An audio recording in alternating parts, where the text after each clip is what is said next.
انس رضی اللہ عنہ کے بارے میں ہی ایک اور اثر ہے، کانا انس اذا ختم القرآن جمع ولدہ و اہل بیتہ فدعا لہم. جی ان کا وہ اپنا ہی عمل یہ تھا. انس کا خاص طور پہ کہ وہ گھر میں کرتے تھے، اور تو گھر میں وہ اہتمام کر لیتے تھے کہ جب قرآن مکمل ہو تو اپنے بچوں کو، ان کے مال اولاد تھے بھی بہت ماشاء اللہ، نبی صلی اللہ علیہ وسلم نے خاص طور پہ دعا کی تھی. ان کے بارے میں معروف ہے کہ نبی صلی اللہ علیہ وسلم کی خدمت میں جب ان کی والدہ نے ان کو دیا تو یہ بھی کہا کہ ان کے لیے دعا کریں، تو حضور نے دعا کی، مال اور اولاد میں کثرت کی. تو ان کا بہت بڑا کنبہ تھا.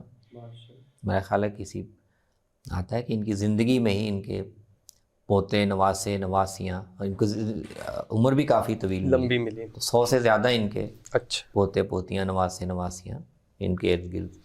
صحیح. تو وہ پھر ان کو اکٹھا کر لیتے تھے اور دعا کا اہتمام کرتے تھے.